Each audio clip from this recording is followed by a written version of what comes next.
Hi guys, welcome back to another story time with me, Mama Hess, and I have Ruthie V, and Caroline. Yeah, today we're going to read 2 chapters. I'm going to break it into 2 segments, but we are going to read 2 chapters today. So show them who you have. Who do you have with you real quick? Midnight. Blueberry. And Black Knight. And who do you have, Caroline? I have Butter. Nacho. Gilda. And Cloud. And Cloud. Okay, so if you remember, we left off with something cracking in the woods. And there's a picture that I think is going to give away the secret. But should we show them the secret? Yeah, I know. Or should we wait for a little bit? Yeah. Let's wait. Okay, chapter 4. Henry has 2 surprises. Jessie whispered, "Shh, keep still." The 3 children did not say a word. They sat quietly in the boxcar looking at the bushes. "I wonder if it's a bear," thought Benny. Soon something came out, but it wasn't a bear. I know. What is it? A dog. I know. A dog. Look, we'll show them the picture.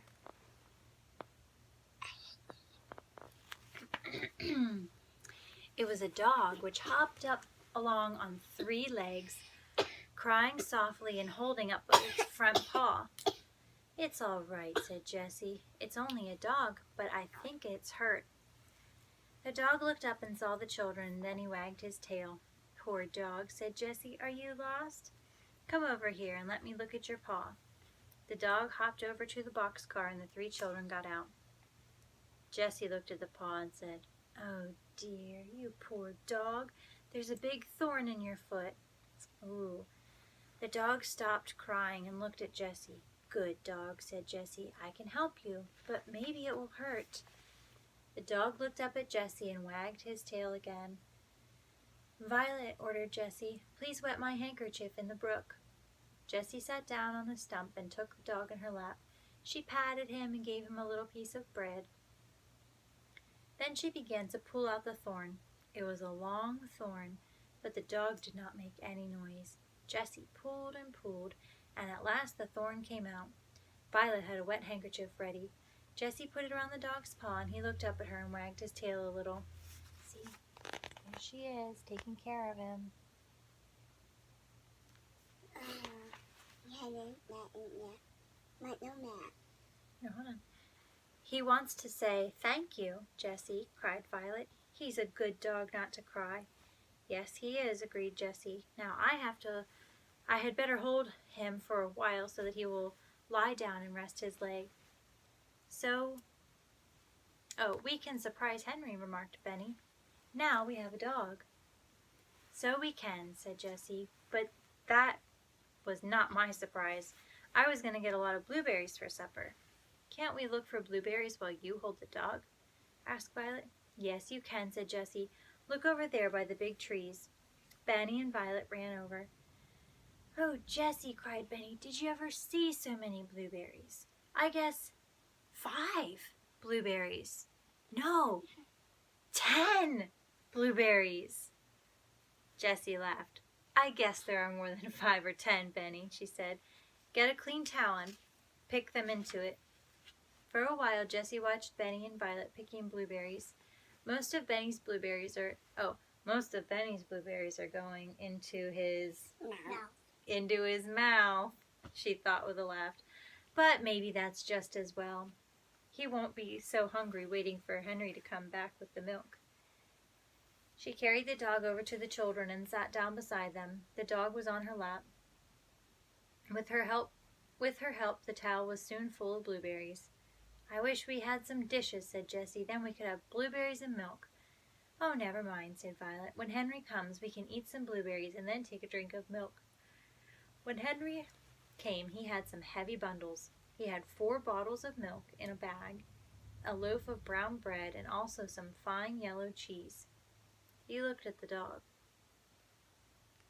"Where did you get that fine dog?" he cried. "He came to us," said Benny. He's a surprise for you." Henry went over to the dog, who wagged his tail. Henry patted him and said, "He ought to be a good watchdog. Why's that handkerchief on his foot?" "He had a big thorn on his foot, answered Violet, and Jessie took it out and put on the handkerchief.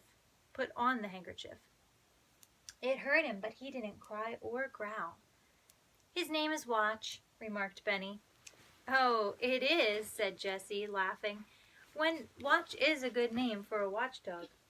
"Did you bring some milk?" asked Benny, looking hungrily at the bottles. "I should say I did," replied Henry. 4 bottles.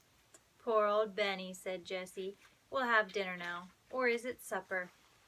"It must be supper," said Henry, "for soon we'll have to go to bed." "Tomorrow we'll eat 3 times," said Jessie. Now, Jessie liked having things in order, and so she put the laundry bag on some pine needles for a tablecloth, and then she cut the loaf of brown bread into 5 big pieces. The cheese was cut into 4. "Dogs don't like cheese," remarked Benny.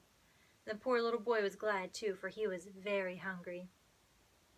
Violet put the 4 bottles of milk on the table, and Jessie put some blueberries and cheese at each place. "Blueberries!" cried Henry.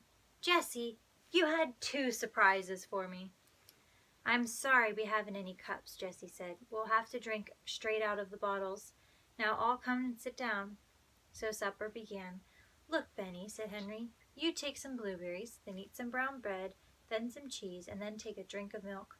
"It's good," said Benny. He began to put more blueberries into his mouth.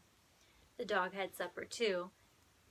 Jessie gave him bread as he lay on the ground beside her, and then he drank milk out of her hand. When the supper was over, there was some milk left in each bottle. "We'll have the rest of the milk for breakfast," said Jessie. "Tonight we're going to sleep on beds. Let's get some pine needles now." Soon the children had a big pile. Henry jumped into the boxcar, and Jessie gave him the pine needles. He made 4 beds in one end of the car. "This side is the bedroom," said Jessie. "What will the other side be?" asked Benny. "The other side?" asked Jessie.